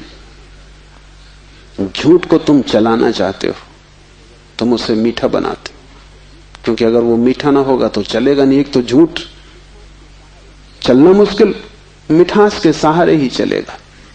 जैसे कड़वी दवा की गोली पर हम मीठी परत चढ़ा देते, बच्चा मीठी गोली समझ के खा लेता है, और जब तक कड़वेपन का पता चलता है तब तक गोली भीतर जा चुकी है। तुम झूठ को मीठा बनाते हो क्योंकि तुम झूठ चलाना चाहते हो। तुम सत्य को कड़वा बनाते हो क्योंकि सत्य से तुम केवल चोट करना चाहते हो, उसको चलाना नहीं चाहते। तुम सत्य बोलते ही तब हो जब तुम सत्य का इस तरह उपयोग कर सको कि वो झूठ से बदतर साबित हो, तभी तुम बोलते हो। तुम बेहोश हो, तुम्हारे कृत्यों का तुम्हें कुछ पता नहीं है कि तुम क्या कर रहे हो। इसे थोड़ा होश पूर्वक देखना शुरू करो। जो तुम बोलना चाहते हो वही बोले, या तुम कुछ और बोल गए? क्या तुमने यही सोचा था बोलने के लिए जो तुम बोले? मार्क ट्वेन लौटता था एक रात, उसकी पत्नी ने पूछा, घर आया तो पत्नी ने पूछा कैसा रहा व्याख्यान? वो व्याख्यान देने गया था। उसने कहा कौन सा व्याख्यान? जो मैंने तैयार किया था वो। या जो मैंने वहां दिया वो, या जो मैं चाहता था कि देता वो? कौन सा व्याख्यान? एक तो आदमी तैयार करता है और एक आदमी फिर जो देता है, उसमें बड़ा फर्क है। और फिर एक जो घर लौटते वक्त तो सोचता है दिया होता है। वो तीनों अलग अलग हैं। होश में हो, सब निशाने तुम्हारे चूक जाते हैं। तुम्हारी जिंदगी में कभी भी कोई निशाना लगा? आंख बंद करके भी आदमी तीर चलाता रहे तो कभी ना कभी निशाना लगेगा। मैंने सुना है कि अगर बंद घड़ी भी दीवार पर टंगी रहे तो 24 घंटे में 2 बार सही समय बताएगी। तुम्हारी जिंदगी में ऐसा भी नहीं आया कि 2 बार भी तुमने सही समय बताया होता। तुम बंद घड़ी से गए बीते हो। अंधेरे में भी आदमी तीर चलाता रहे तो कभी ना कभी निशान पे लग जाएगा। तुम खुली आंख से होश में प्रकाश में तीर चलाते हो, कभी निशाने पे नहीं लगता। क्या बात होगी? मुल्ला नसरुद्दीन को बड़ा शौक था हिरन की शिकार करने का। तीसरी बार जब वो शिकार करने जंगल पहुंचा और जंगल के विश्राम गृह में उसने अपना सामान रखा और तैयारी की, और जब सूटकेस खोला तो उसमें एक बड़ी फोटो रखी थी और पत्नी ने उस फोटो के नीचे लिखा था, मुल्ला हिरन इस तरह का होता है। उन्हें शिकार का शौक था लेकिन हिरन का पता नहीं था। तुम कुछ भी मार मूर के घर आ जाओगे, हिरन ठीक से फोटो देख लेना। तुम सब जगह चूक गए हो, वही तुम्हारे जीवन का दुख है। और चूकने का कुल कारण है कि तुम होश में नहीं हो। इसलिए जो भी करो होश पूर्वक करो। उठो तो भी होश पूर्वक, चलो तो भी होश पूर्वक। महावीर ने कहा है विवेक से चलो, विवेक से बैठो, विवेक से भोजन करो, विवेक से बोलो, विवेक से सो तक। महावीर से कोई पूछता है कि साधु कौन, तो महावीर ने कहा जो अमूर्छित है। और असाधु कौन, तो महावीर ने कहा जो मूर्छित है। जो सोया सोया जी रहा है वो असाधु, जो जागा जागा जी रहा है वो साधु। यही शिव कह रहे हैं, चैतन्य आत्मा। चैतन्य को बढ़ाओ, धीरे धीरे आत्मा की झलक तुम्हारे जीवन में आनी निश्चित है। दूसरा सूत्र है ज्ञानम बंधा। ज्ञान बंध है। बड़ी हैरानी का सूत्र है। ज्ञान के बहुत अर्थ हैं। एक तो जब तक तुम इस ज्ञान से भरे हो कि मैं हूं, तब तक तुम अज्ञान में रहोगे, क्योंकि मैं अज्ञान है, अहंकार अज्ञान है। जिस दिन तुम आत्मा से भरोगे उस दिन हूंपन तो रहेगा, मैंपन नहीं रहेगा। मैं हूं, इसमें से मैं तो कट जाएगा, सिर्फ हूं रहेगा। इसे थोड़ा प्रयोग करके देखो। कभी किसी वृक्ष के नीचे शांत बैठकर खोजो कि तुम्हारे भीतर मैं कहां है। तुम कहीं भी ना पाओगे। हूं तो तुम सब जगह पाओगे, मैं तुम कहीं भी ना पाओगे। सब जगह तुम्हें अस्तित्व मिलेगा, लेकिन अस्तित्व के साथ अहंकार तुम्हें कहीं भी ना मिलेगा। अहंकार तुम्हारी निर्मिति है, वो तुम्हारा बनाया हुआ है, वो झूठा है, वो असत्य है, उससे ज्यादा अप्रामाणिक और कुछ भी नहीं। वो काम चलाऊ है, उसकी संसार में जरूरत है, लेकिन उसकी सत्य में कहीं भी कोई स्थान नहीं। तो एक तो मैं हूं, ये ज्ञान बंध का कारण है। मेरा बोध हूंपन का बोध नहीं। हूंपन का बोध तो शुद्ध है, उसमें कोई सीमा नहीं है। जब तुम कहते हो हूं, तो तुम्हारे हूं में और वृक्ष के हूं में कोई फर्क होगा? तुम्हारे हूं में और मेरे हूं में कोई फर्क होगा? जब तुम सिर्फ हो तो नदियां, पहाड़, वृक्ष सभी एक हो गए। जैसे ही मैंने कहा मैं, वैसे ही मैं अलग हुआ। जैसे ही मैंने कहा मैं, वैसे ही तुम टूट गए। पर हो गए, अस्तित्व से मैं पृथक हो गया। हूंपन ब्रह्म है और मैं मनुष्य की अज्ञान दशा है। जब तुम जानते हो कि सिर्फ हूं, तब तुम्हारे भीतर केंद्र नहीं होता, तब सारा अस्तित्व एक हो जाता है। तब तुम उस लहर की तरह हो जो सागर में खो गई। अभी तुम उस लहर की तरह हो जो जम के बर्फ हो गई है, सागर से टूट गई है। ज्ञानम बंधा, पहला तो ज्ञान बंध है, इस बात का ज्ञान कि मैं हूं। दूसरा ज्ञान बंध है वो सब ज्ञान जो तुम बाहर से इकट्ठा कर लिए हो, जो तुमने शास्त्रों से चुराया है, जो तुमने सद्गुरुओं से उधार लिया है, जो तुम्हारी स्मृति है, वो सब बंधन है। उससे तुम्हें मुक्ति ना मिलेगी। इसलिए तुम पंडित से ज्यादा बंधा हुआ आदमी ना पाओगे। मेरे पास सब तरह के लोग आते हैं, सब तरह के मरीज, उसमें पंडित से ज्यादा कैंसर ग्रस्त कोई भी नहीं। उसका इलाज नहीं, वो ला इलाज है। उसकी तकलीफ यह है कि वो जानता है, इसलिए न वो सुन सकता न वो समझ सकता। तुम उससे कुछ बोलो, इसके पहले कि तुम बोलो उसने उसका अर्थ कर लिया है। इसके पहले कि वो तुम्हें सुने उसने व्याख्या निकाल ली। शब्दों से भरा हुआ चित्त जानने में असमर्थ हो जाता है। वो इतना ज्यादा जानता है बिना कुछ जाने, क्योंकि सब जाना हुआ उधार है। शास्त्र से अगर ज्ञान मिलता होता तो सभी के पास शास्त्र है, ज्ञान सभी को मिल गया होता। ज्ञान तो तब मिलता है जब कोई निशब्द हो जाता है, जब वो सभी शास्त्रों को विसर्जित कर देता है, जब वो उस सब ज्ञान को जो दूसरों से मिला है वापस लौटा देता है जगत को, जब वो उसे खोजता है जो मेरा मूल अस्तित्व है, जो मुझे दूसरे से नहीं मिला। इसे थोड़ा समझो, तुम्हारा शरीर तुम्हें मां और पिता से मिला है। तुम्हारे शरीर में तुम्हारा कुछ भी नहीं है। आधा तुम्हारी मां का दान है, आधे तुम्हारे पिता का दान है। फिर तुम्हारा शरीर तुम्हें भोजन से मिला है, वो जो रोज तुम भोजन कर रहे हो। 5 तत्वों से मिला है, वायु है, अग्नि है, 5 तत्व हैं, उनसे तुम्हें मिला है। इसमें तुम्हारा कुछ भी नहीं है।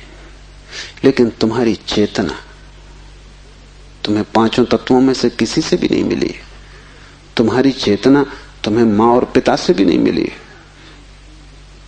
तुम जो जो जानते हो वो तुमने स्कूल विश्वविद्यालय से सीखा है, शास्त्रों से सुना है, गुरुओं से पाया है।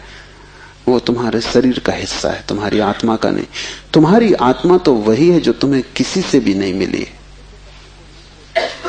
जब तक तुम उस शुद्ध तत्व को न खोज लोगे जो निपट तुम्हारा है, जो तुम्हें किसी से भी नहीं मिला है, न मां ने दिया, न पिता ने, न समाज ने, न गुरु ने, न शास्त्र ने, वही तुम्हारा स्वभाव है। ज्ञान बंद है क्योंकि वो तुम्हें स्वभाव तक न पहुंचने देगा। ज्ञान ने ही तुम्हें बांटा है। तुम कहते हो मैं हिंदू, तुमने कभी सोचा कि तुम हिंदू क्यों हो? तुम कहते हो मैं मुसलमान, तुमने कभी विचारा कि तुम मुसलमान क्यों हो? हिंदू और मुसलमान में फर्क क्या है? क्या उनका खून निकाल के कोई डॉक्टर परीक्षा करके बता सकता है कि हिंदू का खून है, ये मुसलमान का खून? क्या उनकी हड्डियां काट के कोई बता सकता है कि हड्डी मुसलमान से आती है कि हिंदू से आती है? कोई उपाय नहीं। शरीर की जांच से कुछ भी पता न चलेगा, क्योंकि दोनों के शरीर 5 तत्वों से बनते हैं। लेकिन अगर उनकी खोपड़ी की जांच करो तो पता चल जाएगा कि कौन हिंदू है कौन मुसलमान है, क्योंकि दोनों के शास्त्र अलग, दोनों के सिद्धांत अलग, दोनों के शब्द अलग। शब्दों का भेद है तुम्हारे बीच। तुम हिंदू हो क्योंकि तुम्हें एक तरह का ज्ञान मिला जिसका नाम हिंदू, दूसरा जैन है क्योंकि उसे दूसरे तरह का ज्ञान मिला जिसका नाम जैन। तुम्हारे बीच जितने फासले हैं, दीवालें हैं, वो ज्ञान की दीवालें, और सब ज्ञान उधार। तुम एक मुसलमान बच्चे को हिंदू के घर में रख दो, वो हिंदू की तरह बड़ा होगा। वो ब्राह्मण की तरह जनेऊ धारण करेगा, वो उपनिषद और वेद के वचन उद्धृत करेगा। और तुम एक हिंदू के बच्चे को मुसलमान के घर रख दो, वो कुरान की आयत दोहराएगा।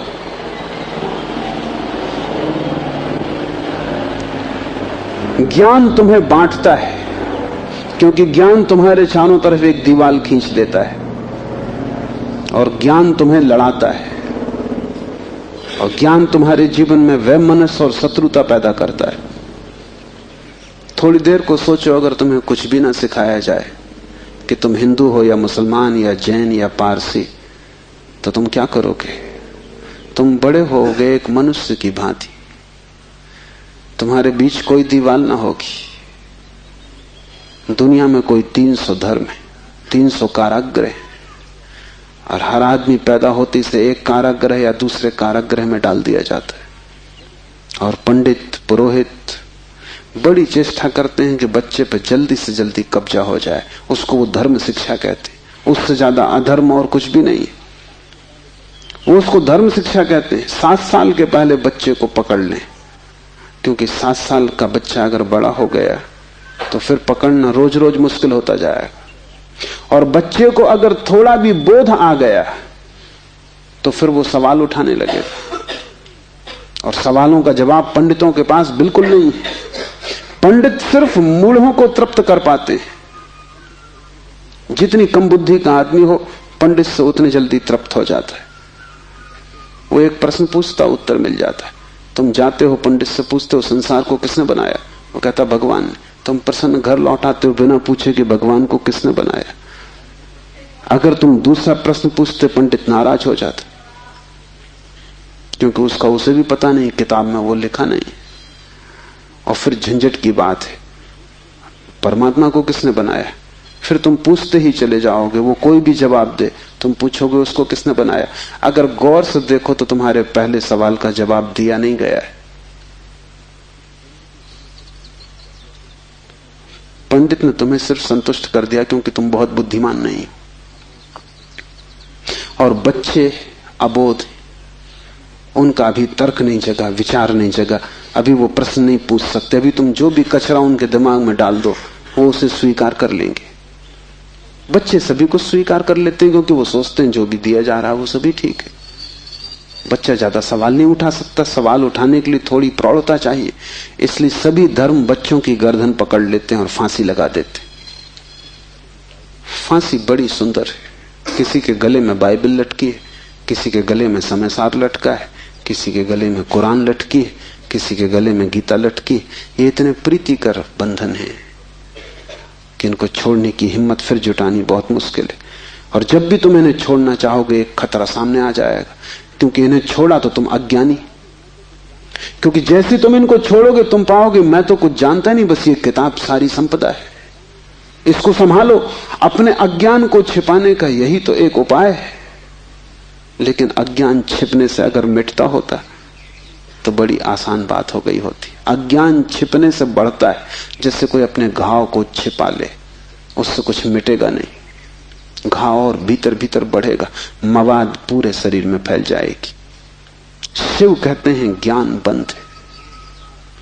ज्ञान सीखा हुआ, ज्ञान उधार, ज्ञान दूसरे से लिया हुआ बंधन का कारण है। तुम उस सब को छोड़ देना जो दूसरे से मिला है। तुम उसकी तलाश करना जो तुम्हें किसी से भी नहीं मिला। तुम उसकी खोज में निकलना, उस चेहरे की खोज में जो तुम्हारा है। तुम्हारे भीतर छिपा हुआ एक झरना है चैतन्य का, जो तुम्हें किसी से भी नहीं मिला, जो तुम्हारा स्वभाव है, जो तुम्हारी निज संपदा है, निजत्व है, वही तुम्हारी आत्मा है। तीसरा सूत्र है योनि वर्ग और कला शरीर है। योनि से अर्थ है प्रकृति, इसलिए हम स्त्री को प्रकृति कहते हैं। स्त्री शरीर देती है, वो प्रकृति की प्रतीक है। और कला का अर्थ है कर्ता का भाव। एक ही कला है वो कला है संसार में उतरने की कला, और वो है कर्ता का भाव। इन दो चीजों से मिलकर तुम्हारा शरीर निर्मित होता है। तुम्हारे कर्ता का भाव, तुम्हारा अहंकार, और प्रकृति से मिला हुआ शरीर। अगर तुम्हारे भीतर कर्ता का भाव है तो तुम्हें योग्य शरीर प्रकृति देती चली जाएगी। इसी तरह तुम बार बार जन्मे हो। कभी तुम पशु थे, कभी पक्षी थे, कभी वृक्ष थे, कभी मनुष्य। तुमने जो चाहा है वो तुम्हें मिला है। तुमने जो आकांक्षा की है, तुमने जो कर्तृत्व की वासना की है, वही घट गया है। तुम्हारे कर्तृत्व की वासना घटना बन जाती है, विचार वस्तुएं बन जाते हैं। इसलिए बहुत सोच विचार के वासना करना, क्योंकि सभी वासनाएं पूरी हो जाती हैं देर अबेर। अगर तुम बहुत बार देखते हो आकाश में पक्षी को और सोचते हो कैसी स्वतंत्रता पक्षी को, खास हम पक्षी होते, देर न लगेगी, जल्दी तुम पक्षी हो जाओ। तुम अगर देखते हो एक कुत्ते को संभोग करते हुए और तुम सोचते हो कैसी स्वतंत्रता, कैसा सुख, जल्दी ही तुम कुत्ते हो जाओ। तुम जो भी वासना अपने भीतर संग्रहित करते हो वो बीज बन जाती। प्रकृति तो केवल शरीर देती है, कलाकार तो तुम ही हो, स्वयं को निर्माण करने वाले। अपने शरीर को तुमने ही बनाया है, ये कला का अर्थ है। कोई तुम्हें शरीर नहीं दे रहा है, तुम्हारी वासना ही निर्मित करती है। तुमने कभी ख्याल किया, रात तुम सोते हो तो आखिरी जो विचार होता है सोते समय, वही सुबह उठते वक्त पहला विचार होगा। रात भर तुम सोए रहे, वो बीज की तरह विचार भीतर पड़ा रहा, जो अंतिम था वो सुबह प्रथम होगा। तुम मरोगे इस शरीर से, आखिरी मरते क्षण में तुम्हारे सारे जीवन की वासना संग्रहित होकर बीज बन जाएगी। वही बीज नया गर्भ बन जाएगा। जहां से तुम मिटे वहीं से तुम फिर शुरू हो जाओगे। तुम जो भी हो ये तुम्हारा ही कृत्य है, किसी दूसरे को दोष मत देना। यहां कोई दूसरा है भी नहीं जिसको दोष दिया जा सके। ये तुम्हारे ही कर्मों का संचित फल है। तुम जो भी हो, सुंदर कुरूप, दुखी सुखी, स्त्री पुरुष, तुम जो भी हो, ये तुम्हारे ही कृत्यों का फल है। तुम ही हो कलाकार अपने जीवन के। मत कहना कि भाग्य ने बनाया है, क्योंकि वो धोखा है। उस भांति तुम जिम्मेवारी किसी और पर टाल रहे हो। मत कहना कि परमात्मा ने भेजा है। तुम परमात्मा पर जिम्मेदारी मत डालना, क्योंकि ये तरकीब है खुद के दायित्व से बचने की। इस कारागृह में तुम अपने ही कारण हो। जो व्यक्ति इस बात को ठीक से समझ लेता है कि अपने ही कारण मैं यहां हूं, उसके जीवन में क्रांति शुरू हो जाती। शिव कह रहे हैं योनि वर्ग और कला शरीर है। प्रकृति तो सिर्फ योनि है, वो तो सिर्फ गर्भ है। तुम्हारा अहंकार उस योनि में बीज बनता है। तुम्हारे कर्तृत्व का भाव कि मैं ये करूं, मैं ये पाऊं, मैं ये हो जाऊं, उसमें बीज बनता है। और जहां भी तुम्हारे कर्तृत्व की कला और प्रकृति की योनि का मिलन होता है, शरीर निर्मित हो जाता है। इसलिए बुद्ध पुरुष कहते हैं सभी वासनाओं को छोड़ दो, तभी तुम मुक्त हो सकोगे। तुमने अगर स्वर्ग की वासना की तो तुम देवता हो जाओगे, लेकिन वो भी मुक्ति ना होगी, क्योंकि वासनाओं से कभी भी अशरीर की स्थिति पैदा नहीं होती। सभी वासनाओं से शरीर निर्मित होते हैं। जब तक तुम निर्वासना को उपलब्ध नहीं हो, जब तक तृष्णा तुमने पूरी ही नहीं छोड़ दी, तब तक तुम नए शरीरों में भटकते रहोगे। और शरीर के ढंग अलग हों, शरीर की मौलिक स्थिति एक ही जैसी है। शरीर के दुख समान है, चाहे पक्षी का शरीर हो चाहे आदमी का शरीर हो, दुखों में कोई भेद नहीं है। क्योंकि मौलिक दुख है आत्मा का शरीर में बंध जाना। मौलिक दुख है कारागृह में प्रविष्ट हो जाना। फिर कारागृह की दीवारें वर्तुलाकार हैं कि त्रिकोण हैं कि चौकोन हैं, उससे कोई हल नहीं होता, उससे कुछ फर्क नहीं पड़ता है। तुम भला सोचते हो फर्क पड़ता है। एक मेरे मित्र हैं, ड्राइंग के शिक्षक हैं, उन्हें जेल हो गई, लौटे 3 साल बाद। तो मैंने उनसे पूछा कैसे रहे दिन, कैसे कटे दिन। उन्होंने कहा और तो सब ठीक था, लेकिन मेरी कोठरी के कोने 90 कोण के नहीं थे। वो ड्राइंग के शिक्षक हैं, उनकी बुद्धि, वो 90 कोण के नहीं थे कोठरी के कोने। उनकी असली तकलीफ 3 साल यही रही, क्योंकि उसी कोठरी में रहना और बार बार देखना वो कोना, वो 90 कोण का नहीं। तो जो बात उन्होंने मुझसे कही वो ये कि तो और तो सब ठीक था, बाकी कुछ अड़चन ना थी, लेकिन कोने ठीक 90 के नहीं थे। कोने 90 के हों कि 90 के ना हो, इससे क्या बुनियादी फर्क पड़ेगा। कारागृह कारागृह, पक्षी का शरीर के आदमी का बहुत फर्क नहीं पड़ता। बंद तुम हो गए वही दुख है, बंध गए तुम वही दुख है। वासना बांधती है, वासना है रज्जु जिससे हम बंधते हैं। और ध्यान रखना, तुम्हारे अतिरिक्त और कोई जिम्मेवार नहीं है। उद्यमो भैरवा, चौथा सूत्र है उद्यम ही भैरव है। उद्यम उस आध्यात्मिक प्रयास को कहते हैं जिससे तुम इस कारागृह के बाहर होने की चेष्टा करते हो। भैरव शब्द पारिभाषिक है। भा का अर्थ है भरण, रा का अर्थ है रवण, वा का अर्थ है वमन। भरण का अर्थ है धारण, रवण का अर्थ है संहार और वमन का अर्थ है फैलाना। भैरव का अर्थ है ब्रह्म, जो धारण किए है, जो संभाले है, जिसमें हम पैदा होंगे और जिसमें हम मिटेंगे, जो विस्तार है और जो ही संकोच बनेगा, जो सृष्टि का उद्भव है और जिसमें प्रलय होगा। मूल अस्तित्व का नाम भैरव है। शिव कहते हैं उद्यम ही भैरव है।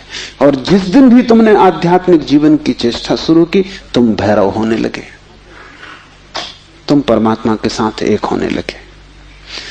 तुम्हारी चेष्टा की पहली किरण और तुमने सूरज की तरफ यात्रा शुरू कर दी। पहला ख्याल तुम्हारे भीतर मुक्त होने का, और ज्यादा दूर नहीं है मंजिल, क्योंकि पहला कदम करीब करीब आधी यात्रा है। उद्यम भैरव है। पाओगे देर लगेगी, मंजिल पहुंचने में समय लगेगा, लेकिन तुमने चेष्टा शुरू की और तुम्हारे भीतर बीज आरोपित हो गया कि मैं उठूं इस कारागृह के बाहर, मैं जाऊं शरीर से मुक्त हूं, मैं हटूं वासना से, मैं अब और बीज न बोऊं इस संसार को बढ़ाने के, मैं और जन्मों की आकांक्षा न करूं। तुम्हारे भीतर जैसे ही ये भाव सघन होना शुरू हुआ कि अब मैं मूर्छा को तोड़ूं और चैतन्य बनूं, वैसे ही तुम भैरव होने लगे, वैसे ही तुम ब्रह्म के साथ एक होने लगे। क्योंकि वस्तुतः तो तुम एक हो ही, सिर्फ तुम्हें स्मरण आ जाए। मूलतः तो तुम एक हो ही, तुम उसी सागर के झरने हो, तुम उसी सूरज की किरण हो, तुम उसी महाआकाश के एक छोटे से खंड हो। पर तुम्हें स्मरण आना शुरू हो जाए और दीवालें विसर्जित होने लगे तो तुम उस महाआकाश के साथ एक हो जाओगे। उद्यम भैरव है। बड़ी सघन चेष्टा करनी जरूरी है, क्योंकि नींद गहरी है। तोड़ोगे सतत तो ही टूट पाएगी, आलस्य करोगे संभव नहीं होगा। आज तोड़ोगे कल फिर बना लोगे तो फिर भटकते रहोगे। एक हाथ से तोड़ोगे दूसरे से बनाते जाओगे तो श्रम व्यर्थ होगा। उद्यम का अर्थ है तुम्हारी पूरी चेष्टा संलग्न हो जाए। लोग मेरे पास आते हैं, वो कहते हैं हम करते हैं लेकिन कुछ हो नहीं रहा, और मैं उनकी शक्ल देखता हूं, वो करते हैं ही नहीं, या ऐसा मरे मरे करते हैं जैसे मक्खियां उड़ा रहे हैं। उनके करने में कोई प्राण नहीं है, इसलिए नहीं होता। लेकिन वो आते ऐसे हैं जैसे कि वो परमात्मा पर कोई बड़ी कृपा कर रहे हैं कि करते हैं और नहीं हो रहा। तो शिकायत लेके आए कि कहीं कुछ गड़बड़ हो रही, कहीं कोई अन्याय हो रहा है, कि दूसरों को हो रहा है, हमें नहीं हो रहा। इस जगत में अन्याय होता ही नहीं।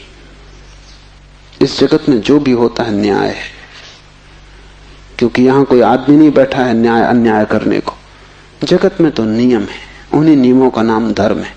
तुम अगर इस क्षेत्र से चले गिरोगे, टांग टूट जाएगी, तो तुम जाके अदालत में ये नहीं कहोगे कि गुरुत्वाकर्षण के कानून पर एक मुकदमा चलाता हूं।